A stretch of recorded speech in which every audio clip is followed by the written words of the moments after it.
ceritane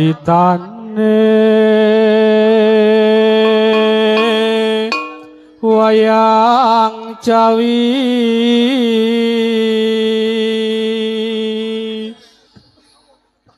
ing prajana Lengka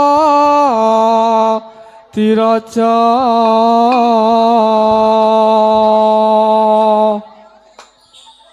Rawana raja arane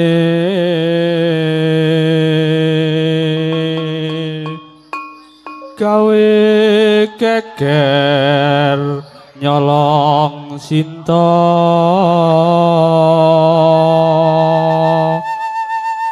Anuman tancu kumandang Nalengka wis dadi awu kopong gedhe tuning praja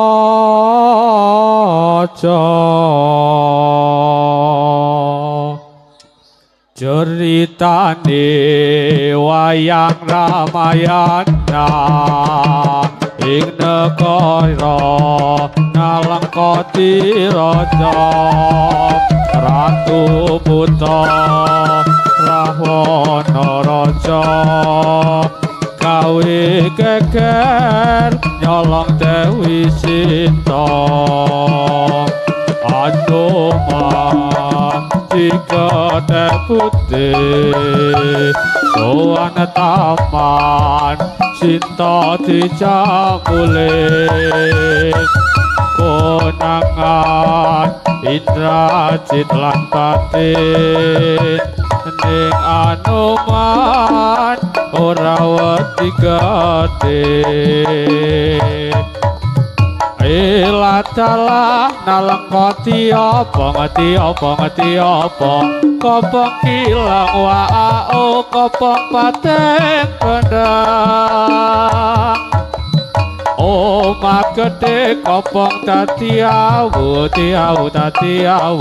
rasa muda nangis gereng-gereng iyo ae ya iyo ae iyo ae ya iyo ae iyo ae ya iyo ae iyo ae ya iyo ae ceritane wayang Ramayana ing negara Nalengka diraja Ratu Buta Rawana raja gawe geger nyolong Dewi Sinta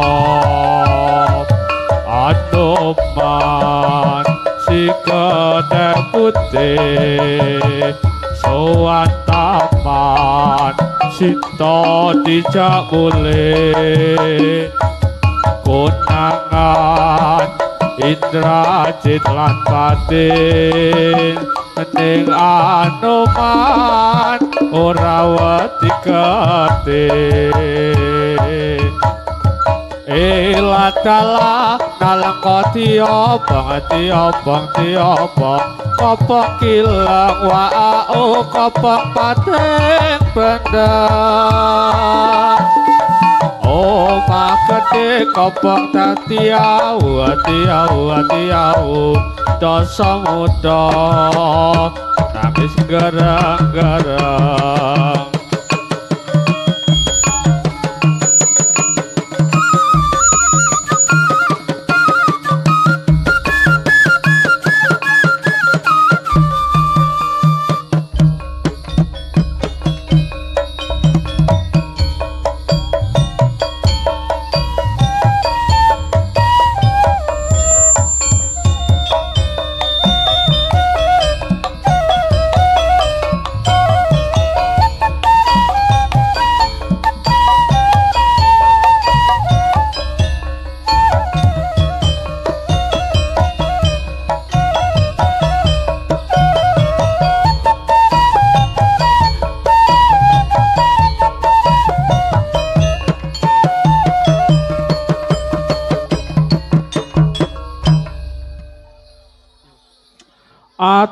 sugeng dumateng kang samya dateng amring sadi badan kula wujud dameng maleng-maleng ampun ngantos samya jinglen mangke mudah mesengereng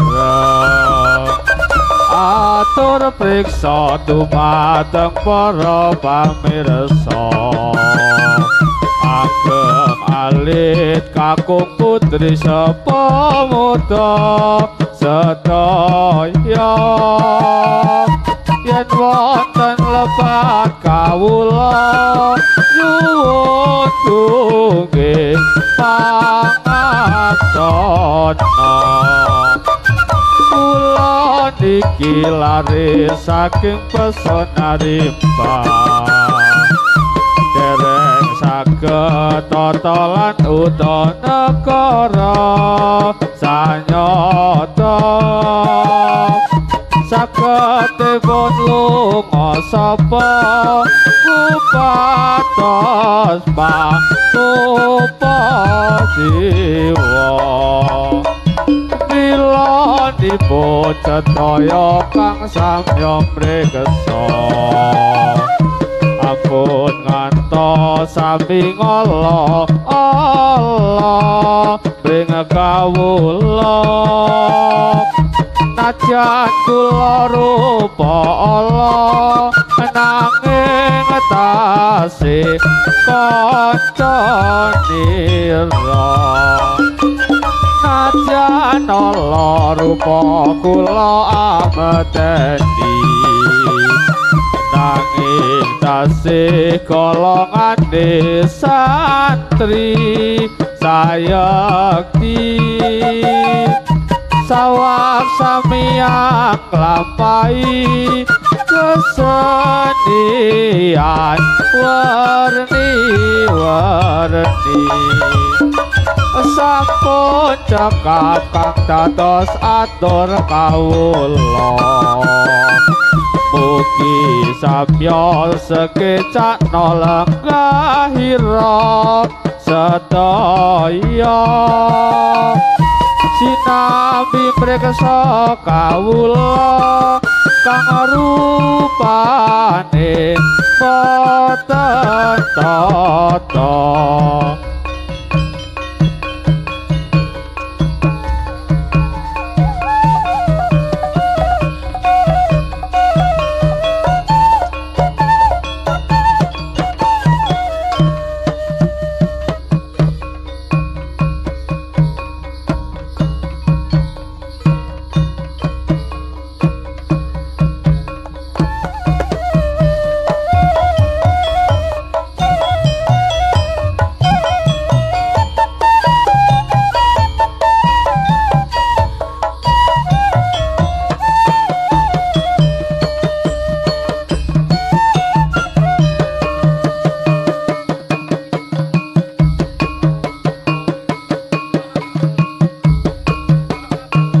iki seni data kanggo kumpulan jenengane kesenian gayaan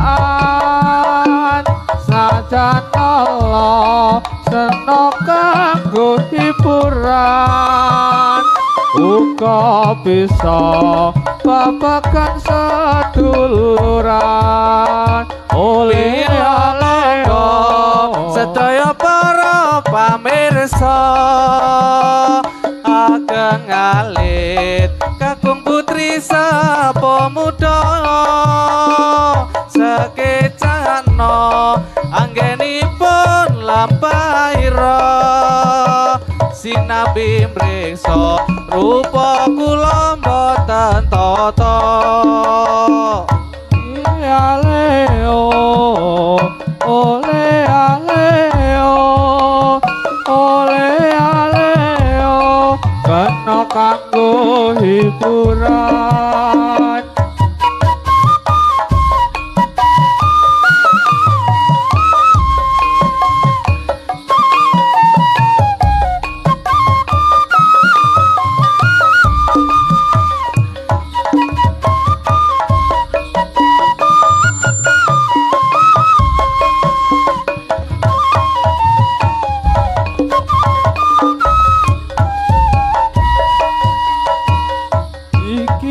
seni datang kanggo kumpulan jenengane kesenian dayaan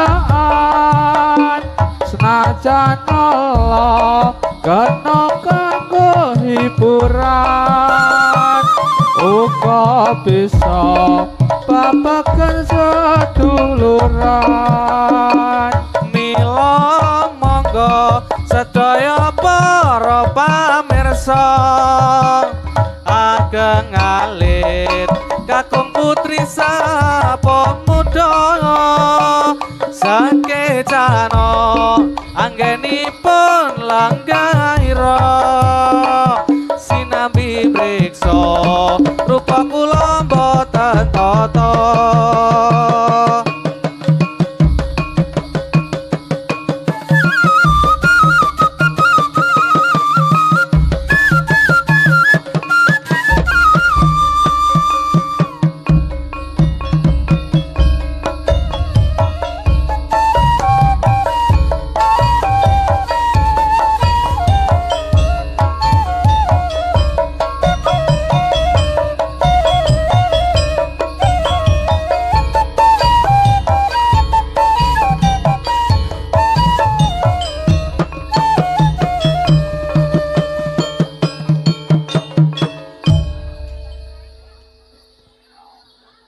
Ayo prakanca padha olahraga supaya badane rasa sinambi masa erang-erang kawula ingkang miturut agama.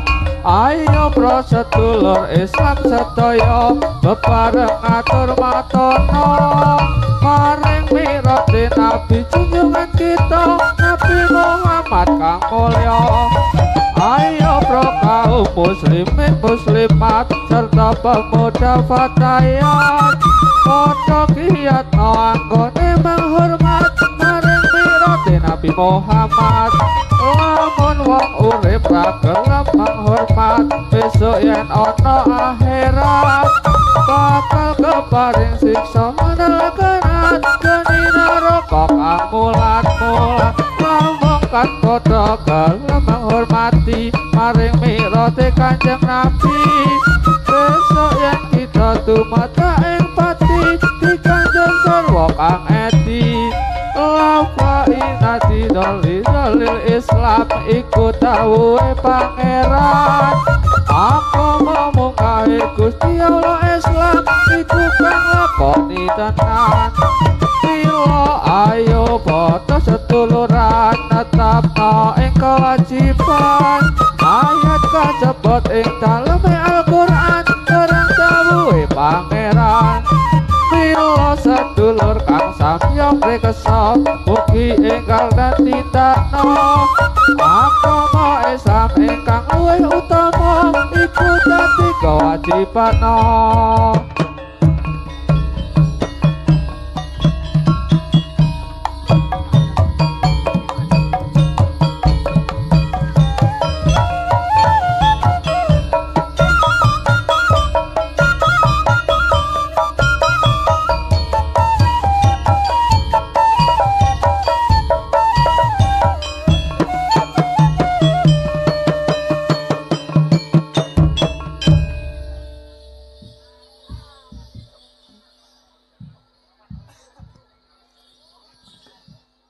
Raga kang kajiret tresna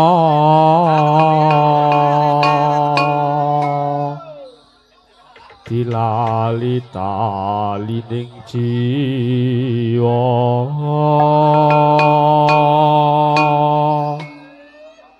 kegandrung parasmu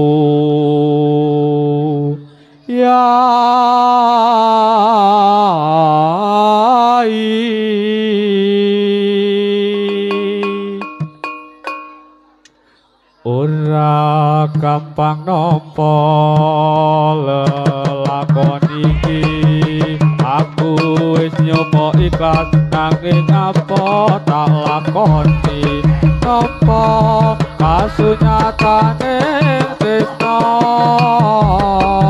kowe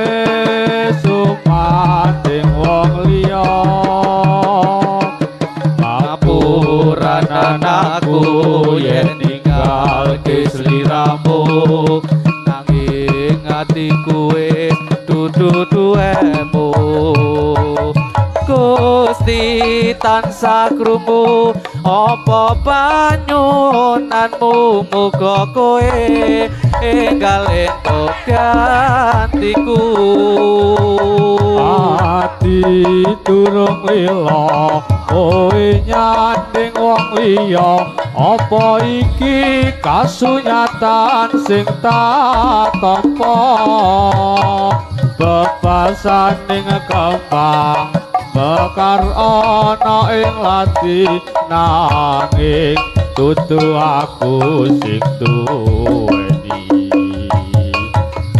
wis cukup laleno timbang atimu lara marga rasa tresno ra iso dipaksa atiku percaya yen kowe mesti bisa nglilake aku sumanding wong liya ora gampang nampa lelakon iki aku wis nyoba ikhlas nanging apa tak lakoni nampa kasunyatane tresna kowe sumanding wong liya ngapuranen aku yen ninggal kesliramu nanging atiku wis dudu duwemu Gusti tansah krungu apa panyunanmu muga kowe enggal entuk gantiku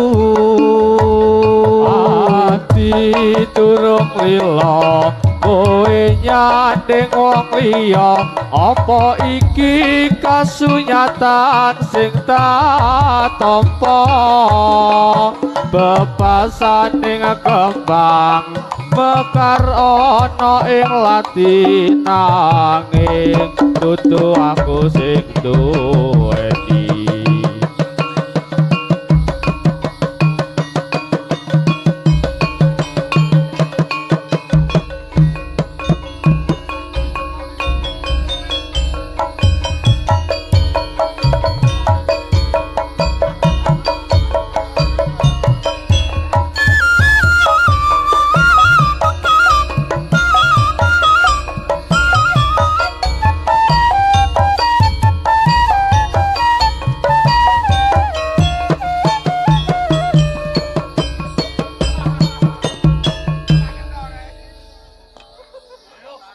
atur para kanca atur pambagya tumateng para rawuh sedaya matur nuwun sangeting rawuhnya ing pakempalan dalu punika Gusti Allah Maha Kuwasa karsa paring widodo atur para putra atur pambagya nyuwun ing bapak ibu sekara benda bau pikir lan tenaga sarta bantu kalawan jiwa raga Gusti Allah ingkang Maha Kuwasa karsa paring nugraha kita sesulo dumateng pangeran saged nindak ning kewajiban Dere dawuhe Gusti Pangeran sampun kasebat ing dalam Al-Qur'an Nabi Muhammad kang dados utusan kautus dening Pangeran atur para putra atur pambagya nyuwun ing bapak ibu sedaya benda bau pikir lan tenaga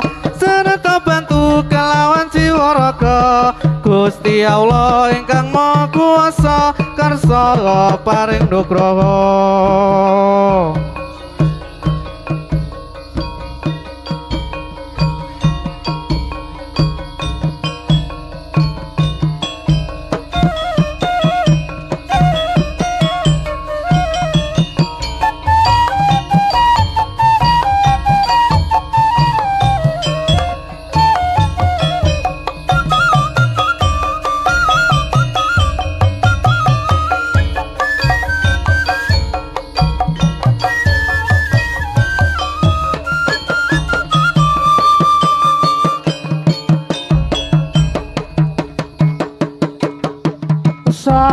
Dewi katon lam-lami ambabar wewangi semi arup kembange melati dasar wulane datari wong ayu setya rumaksa nolong sasat abiyane kartika kadya puspita ing netra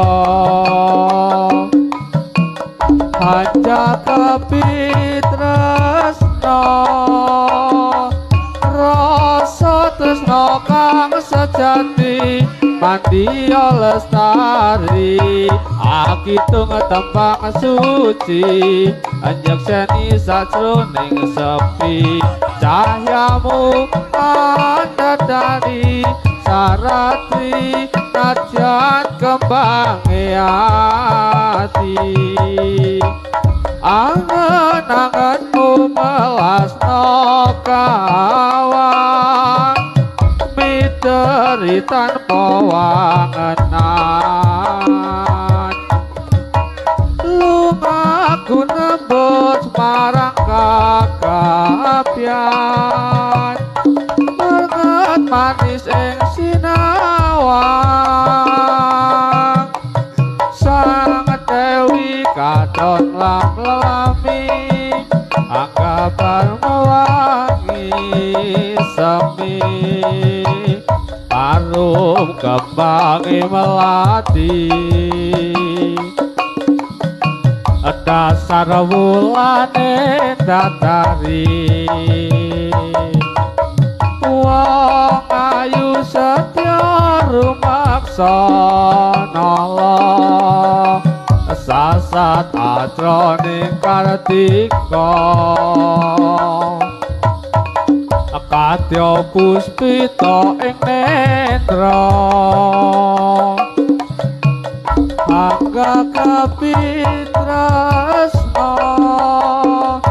rasa tresna kang sejati mandiya lestari akitung kembang suci ngajeni sajroning sepi cahyamu andadari sarati nadya kembange ati angen-angenmu welasno kawan miteri tanpa wangenan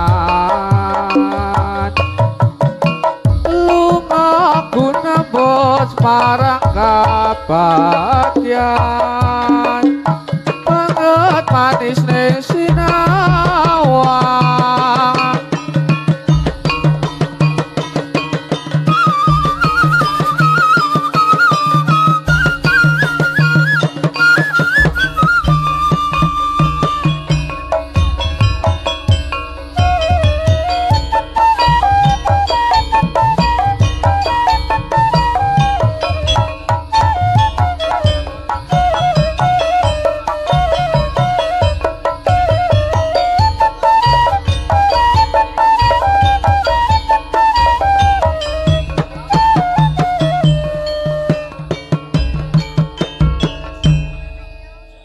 pada bulan Raja, bulan yang besar sekali.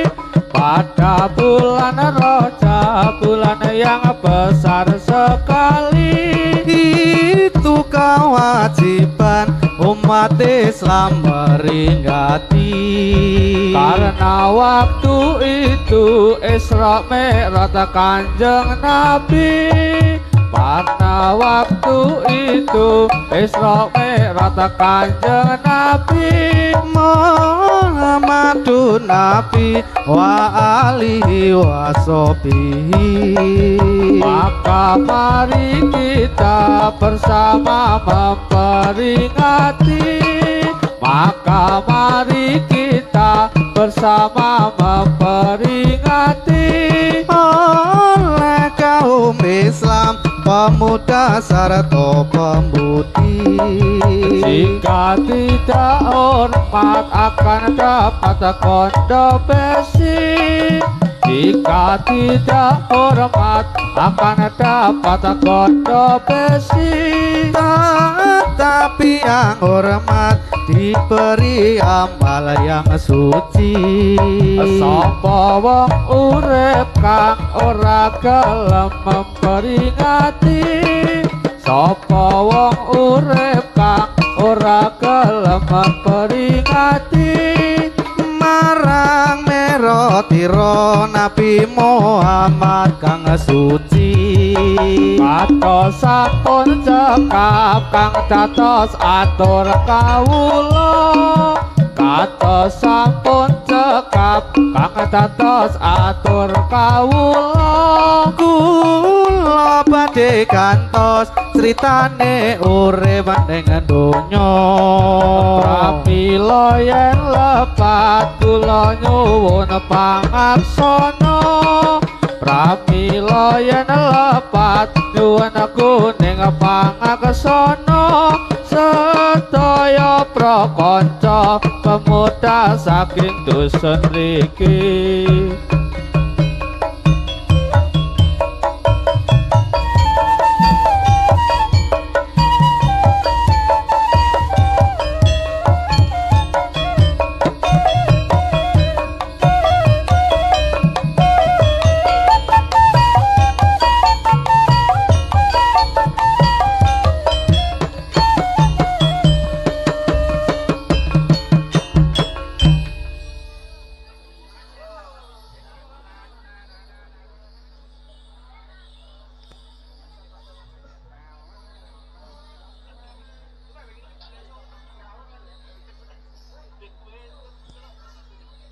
Ingsun miwiti seni kula niki. Ingsun nyata lagi wangi rasa ungkapan naning saka ati.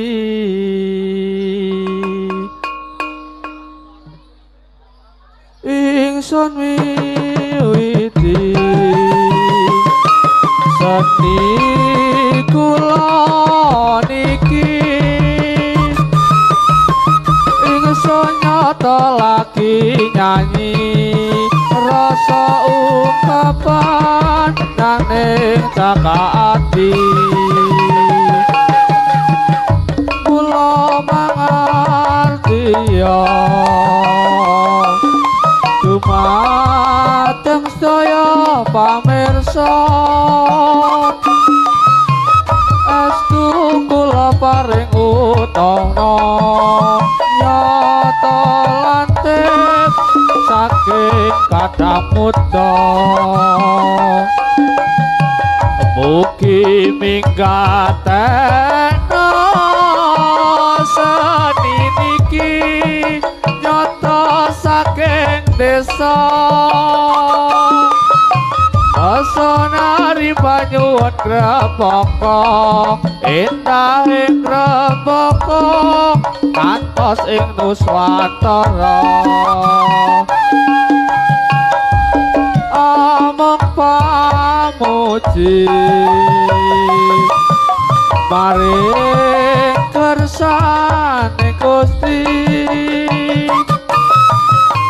Mugi Gusti ngijabahi pentas seni wonten ing wekdal mriki.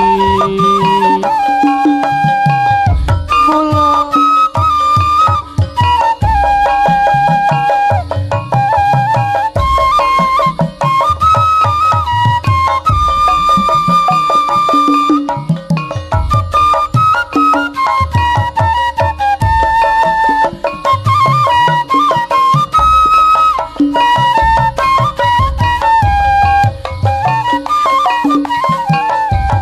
ingsun miwiti Yo, say, yo. seni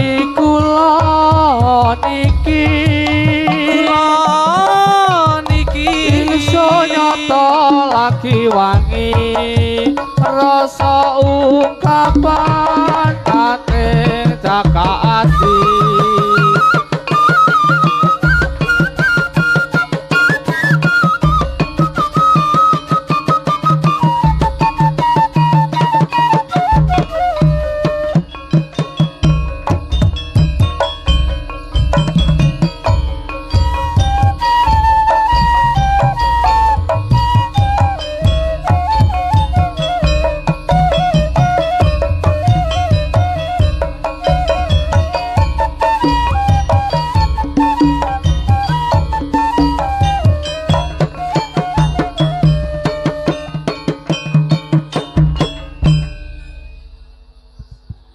Sora-sora bergembira, bergembira semua. Sudah bebas negeri kita, Indonesia merdeka. Indonesia merdeka, merdeka. Tujuh bahagia, itulah hak milik kita untuk selama-lamanya. Sorak-sorak bergembira, bergembira semua. Sudah bebas negeri kita, Indonesia merdeka. Indonesia merdeka, Merdeka. Tujuh bahagia, itulah hak milik kita untuk selama-lamanya. Yo.